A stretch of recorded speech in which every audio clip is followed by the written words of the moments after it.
కట్టుకోవాలన్న కల ఇప్పుడు కంటతడి పెట్టిస్తోంది. వారంతా పైసా పైసా కూడబెట్టి ప్లాట్ కొన్నారు. దానిపైనే ఎన్నో ఆశలు పెట్టుకున్నారు. ఏళ్లు గడిచాక అది మాదే అంటూ ఇంకొకరు ముందుకొస్తే పరిస్థితి ఏంటి? ప్రభుత్వానికి ఫీజులు కట్టారు, ఎల్ఆర్ఎస్ తీసుకున్నారు, ఇంటి నిర్మాణ అనుమతులు కూడా పొందారు. కానీ ఇప్పుడు తమ స్థలాలపై కొత్త వివాదం తెరపైకి రావడంతో వందలాది కుటుంబాలు ఆందోళన చెందుతున్నాయి. అసలు తప్పు ఎవరిది? భూమి కొనుగోలు చేసిన ప్రజలదా, లేక ఇన్నేళ్లు నిద్రపోయిన వ్యవస్థదా? మహబూబ్ నగర్ లో సంచలనం రేపుతున్న ప్లాట్ల వివాదంపై ప్రత్యేక కథనం. మహబూబ్ నగర్ జిల్లా కేంద్రానికి ఆనుకుని ఉన్న పాలకొండ శివారులో 1998లో వినాయక్ నగర్ పేరుతో వెంచర్ ఏర్పాటు చేశారు.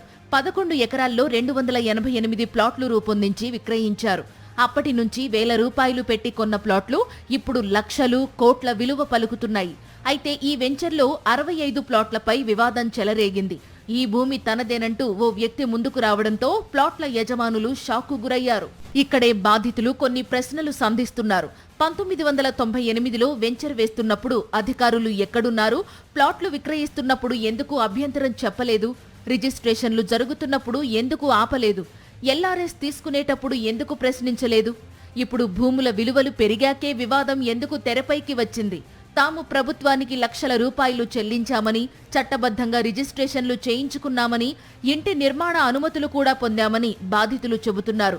మరి అన్ని ప్రభుత్వ శాఖలు అనుమతులు ఇచ్చాక ఇప్పుడు తమ యాజమాన్యాన్ని ఎలా ప్రశ్నిస్తారని నిలదీస్తున్నారు. పిల్లల చదువులు, పెళ్లిళ్లు, అత్యవసర అవసరాల కోసం ప్లాట్లు అమ్ముకుందామంటే కొనుగోలుదారులు వెనక్కి వెళ్లిపోతున్నారని బాధితులు వాపోతున్నారు.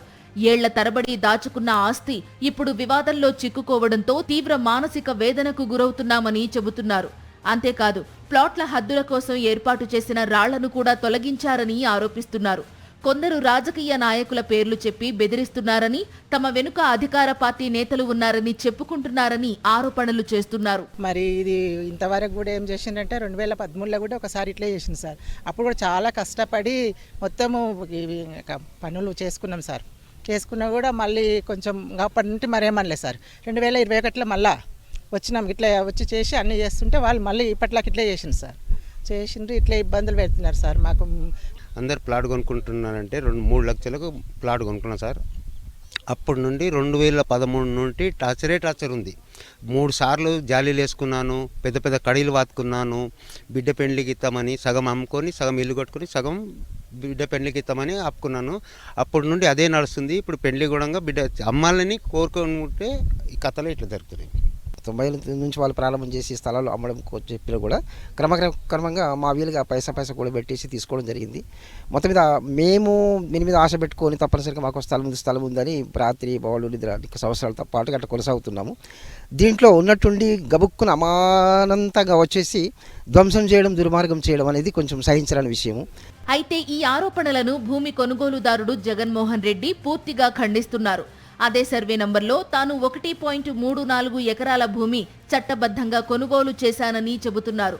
వాస్తవాలు బయటపడాలంటే అసలు వెంచర్ యజమానులు ముందుకు వచ్చి అధికారులతో భూమిని సర్వే చేయించాలని డిమాండ్ చేస్తున్నారు.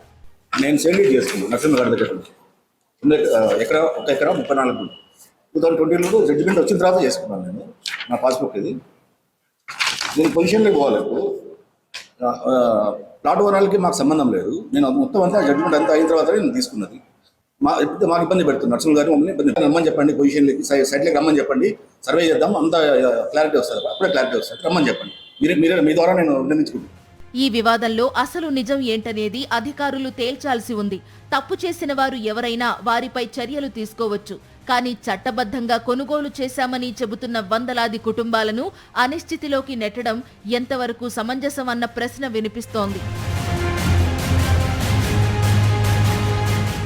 ఏళ్ల తరబడి దాచుకున్న సొమ్ముతో కొనుగోలు చేసిన ప్లాట్లపై ఇప్పుడు అనిశ్చితి నెలకొనడంతో బాధితులు అధికారుల వైపు ఆశగా చూస్తున్నారు.